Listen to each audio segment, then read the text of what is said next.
बैठक में हुई नोकझोंक के बाद नसीम अहमद और मामन खान के बीच आरोप प्रत्यारोप तेज। बता दें, सियासत की महफिल में अल्फाज भी तलवार हो गए। कुछ चेहरे बेनकाब हुए, कुछ किरदार हो गए। हकीकत क्या है, फैसला वक्त करेगा ए दोस्तों। फिलहाल इल्जामों के बाजार फिर से गुलजार हो गए। आप देख रहे हैं मेवात से लियाकत अली की रिपोर्ट। चैनल को सब्सक्राइब जरूर कर लीजिएगा। बता दें कि नूंह जिला मुख्यालय पर आयोजित जिला कष्ट निवारण समिति की मासिक बैठक के दौरान हुई तीखी बहस अब राजनीतिक विवाद का रूप लेती जा रही है। ग्रीवेंस कमेटी की बैठक में गांव रीगढ़ में पेयजल व्यवस्था से जुड़े एक मामले की सुनवाई के दौरान फिरोजपुर झिरका से कांग्रेस विधायक मामन खान और भाजपा नेता नसीम अहमद के बीच तीखी नोकझोंक हो गई थी। बैठक में मंत्री विपुल गोयल, मंत्री आफ्ताब अहमद, जिला प्रशासन के वरिष्ठ अधिकारी तथा समिति के अन्य सदस्य भी मौजूद थे।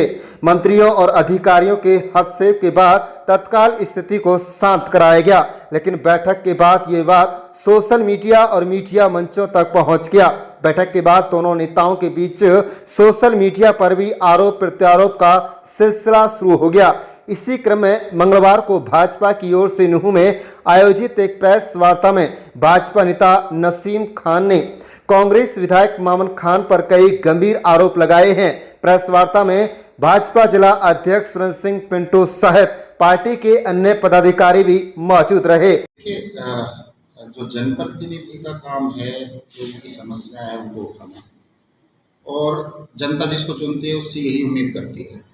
कल ग्रीवेंस कमेटी की मीटिंग थी हमारे जिला मेवात की, जिसमें आदरणीय हमारे जिले के जो चेयरमैन हैं श्री विपुल गोयल जी, कैबिनेट मंत्री, उनकी उपस्थिति में मीटिंग चल रही थी। और एक परिवाद आया जिसमें रीगढ़ गांव के लोगों को ये समस्या थी कि उनके यहाँ जो पीने का पानी आता है रेन्यूएबल परियोजना से, उसकी जांच करवाई जाए कि उसकी वजह से कहीं मेवात के अंदर या हमारे गांव के अंदर कैंसर तो नहीं पनप रहा है। उसकी डिपार्टमेंट ने सैंपलिंग की है और स्वास्थ्य विभाग ने भी उसकी जांच करवाई है। उसके सैंपल बिल्कुल सही आए, उसमें कोई दिक्कत नहीं आई। लेकिन हमारे यहाँ से जो विधायक है उनको पता नहीं क्या दिक्कत हुई कि उन्होंने बजाय, गांव वाले तो ये कह रहे हैं कि हमारे यहाँ जो पानी आ रहा है उसकी सैंपलिंग हो, और विधायक जी कहने लगे कि गाँव में तो पानी ही नहीं आता, और किसी एक अधिकारी का नाम लेकर के बार बार उसको जो है कहने लगे कि उस अधिकारी की वजह से पानी नहीं आता। तो मैंने उस चीज़ को कहा कि विधायक जी आप प्रतिनिधि हो, आप मुद्दे की बात करो। कि कैंसर जैसा विषय है और मेवात में वाकई में आज कैंसर का विषय बहुत गंभीर बना हुआ है, उस चीज़ को लेकर के हमें बहुत सीरियस होना चाहिए। मंत्री जी भी उसी विषय पर बात कर रहे थे और उस बात को डाइवर्ट करके एक पर्टिकुलर पॉइंट पर विधायक जी कभी जो मुद्दा उठाते हैं कभी जनता के हित के नहीं उठाते। कल अगर आप भी वहाँ थे, मेरे पास इसका कल का जो मीटिंग थी उसका एजेंडा है, कल का ये एजेंडा है। इस एजेंडे में इस पॉइंट और परिवाद से पहले एक परिवाद और आया था अकलीमपुर गांव का, जिसमें ये विवाद था कि वहाँ पर कुछ दबंग लोगों ने स्कूल के ऊपर कब्जा किया हुआ है और उसको वो खाली नहीं कर रहे। पिछले 10 साल से लगातार वो उस पर कब्जे कर करके बैठे हैं। उस विवाद पर, परिवाद पर विधायक जी ने कोई शब्द नहीं कहा। उन्होंने एक अल्फाज नहीं बोला कि भाई हाँ वहाँ पर गलत कब्जा हो रहा है। क्यों नहीं बोला? क्योंकि वो उनके गाँव के पास आधा किलोमीटर दूर गाँव है उनके घर से। अगर इतने चिंतित हैं तो उस स्कूल को खाली करवाते। वो स्कूल उनके कार्यकर्ताओं का है, उन्होंने कब्जा कर रखा है, इसलिए उस पर चुप्पी लगाई।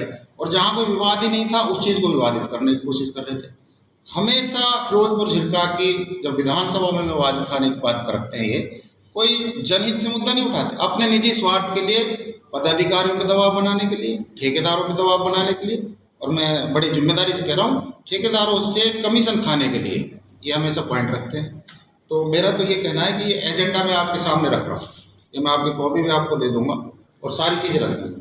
इसके अलावा जिस मुद्दे को ये बार बार कह रहे हैं कि भाई वो, हालांकि मैं उस अधिकारी का नाम नहीं लेना चाहता जो भी वहाँ पे अधिकारी है, लेकिन जिस एसडीओ का ये जिक्र कर रहे थे, बड़ी ताजुब की बात होगी, उनके खिलाफ इन्होंने अपने फेसबुक अकाउंट से कंप्लेंट्स छोड़ी। मेरे पास सारी वो कंप्लेंट्स हैं, मैं आपको दे दूंगा। ये जो मोहम्मद खान के नाम से जो अकाउंट है उस पर जो है ये कंप्लेंट्स उन्होंने डाली है कि भाई ये इस कार्य का अधिकारी के खिलाफ बहुत जांच है उसके खिलाफ अगर कोई थी तो मम्मन कार्यकर्ताओं ने एप्लीकेशन दी। ये एक मैं आपको एप्लीकेशन दिखाना चाहता हूँ। ये नावली का सरपंच है, उसने कंप्लेंट, उसने एक वो दे, मैं इसी कॉपी दे दूंगा मैं आपको। वो कंप्लेंट दी उन्होंने 20 तारीख 7 जुलाई 2026 को, और ये कह रहा है मोहम्मद खान कि ये एसडीओ के खिलाफ कंप्लेंट है, जिस एसडीओ की वो बात कर रहा था। बड़ी हैरत और बड़ी एक बेफिक्री वाली बात है कि ऐसे विधायक को या तो उसको होश नहीं रहता या वो कोई नशा करता है। 20 तारीख की कंप्लेंट है जिसको ये कह रहा है कि ये उस एसडीओ के खिलाफ कंप्लेंट है, जबकि उस एसडीओ की यहाँ पर पोस्टिंग ही 22 जुलाई को हुई है। ये 20 तारीख की कंप्लेंट है, मतलब कोई बात ही नहीं है। जबरदस्ती उसको दिक्कत यह है कि वो ठेकेदारी करता है, उसके कार्यकर्ताओं से वो ठेकेदारी करवाता है, और ये एसडीओ उसको ठेकेदारी करने में दिक्कत करता है, उसको कमीशन नहीं देते। सीधी सीधी मैं आरोप लगा रहा हूँ। और पीछे जब रेन्यूएबल परियोजना जब ये स्थापित हुई थी 263 करोड़ का प्रोजेक्ट आदरणीय मनोहर लाल जी खट्टर जी के नेतृत्व में मैंने मंजूर करवाया, और फिरोजपुर झिरका के 80 गांवों में पीने का पानी पहुंचाने का हमने संकल्प लिया था, और आज पानी जा रहा है। हाँ, अनियमितता हो सकती है, कोई बड़ी बात नहीं है।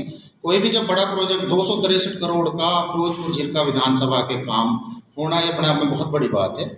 उस चीज़ को कभी उन्होंने अप्रिशिएट नहीं किया, हमेशा उस चीज़ को बरगलाते हैं लोगों को कि मैं आप लोगों के हित की बात उठा रहा हूँ। आज तक उन्होंने कोई हित की बात नहीं उठाई। अपने हित के लिए वो चाहे मीट की फैक्ट्रियों के ऊपर भी बात चलता है, खुला आम लोग आगे कहते हैं कि विधायक मोहम्मद खान मीट फैक्ट्री वालों से पैसा लेता है, और ये सब लोगों को जब जाहिर है, क्यों नहीं उठाता मुद्दा इस चीज़ को? सिर्फ अपने स्वार्थ के लिए और अपने मफाद के लिए ये जो है इस तरीके की बातें करता है। और इसका मानसिक संतुलन भी मुझे तो सही नहीं लगता, क्योंकि ये जिस तरीके से बोलता है इसको पता ही नहीं चलता कि मुझे क्या बोलना है, क्या फैक्ट्स ही नहीं बोलता है कभी भी। तो मेरा तो आपके माध्यम से ये कहना है कि ये जो है विधायक बिल्कुल अपना मानसिक संतुलन खो चुका है। मुझे नहीं कहना चाहिए, लेकिन अब स्थिति परिस्थिति ऐसी। 20 तारीख को कंप्लेंट आ रही है और एसडीओ का ट्रांसफर हुआ है 22 जुलाई को। आप इसी बात से अंदाजा लगाए कि फेसबुक अपने पे छोड़ रहा है। एक खुदा का बंदा कुछ तो शर्म कर ले जी। लगाए हैं, अगर कोई इंक्वायरी है तो आज तक कोई क्यों नहीं उसमें जो है कोई कार्रवाई हुई? अगर इन्होंने कोई आरोप उस पर लगाए हैं, अब बात वही आ जाती है कि उसको सिर्फ वो एसडीओ से दिक्कत है, क्योंकि एसडीओ वहाँ पे सही काम कर रहा है और लोगों को पानी पहुँचा रहा है। मैं इस बात को जिम्मेदारी के साथ कह रहा हूँ।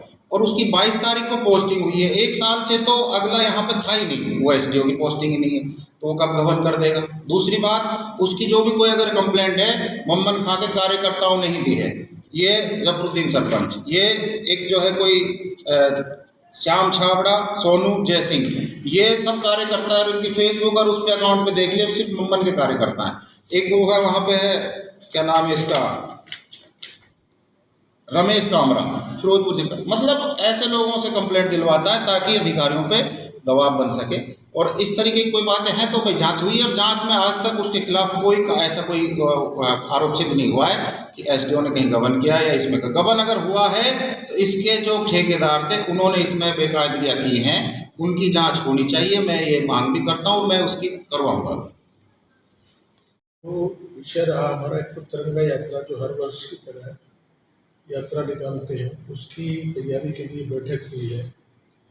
और दूसरा विषय ये रहा कि जो बड़े दुर्भाग्य की बात रही कि अपना देश जब आज़ाद हुआ तो विभाजन भी हुआ, और विभाजन की विभीषिका में जिन लोगों को कष्ट हुआ, जिन लोगों को भारी नुकसान उठाना पड़ा इधर से उधर जाने में, जिनके परिवार के आधे आधे परिवार रह गए, तो उसका कार्यक्रम अपना 14 अगस्त को होता है। ये भारतीय जनता पार्टी ने ही शुरू किया, अभी जब से सरकार आई तो वो भी कार्यक्रम हमने करना जो गुड़गांव में प्रदेश का तय हुआ है, तो उसकी तैयारी के लिए भी आज कार्यकर्ताओं की बैठक हुई है।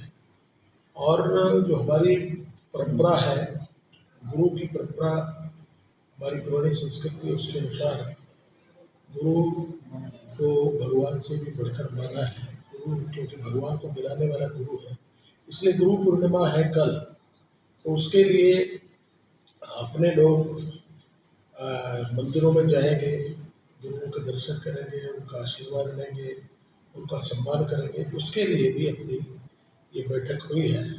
तो इस तरह की कुछ जो आगामी कार्यक्रम है उनकी तैयारी के लिए बैठक हुई है। जैसे तिरंगा यात्रा बड़ी भव्य रही है, आपने सबने देखा ही है, आप सब लोग उसमें रहे हैं, तो उस प्रकार का भव्य कार्यक्रम रहेंगे।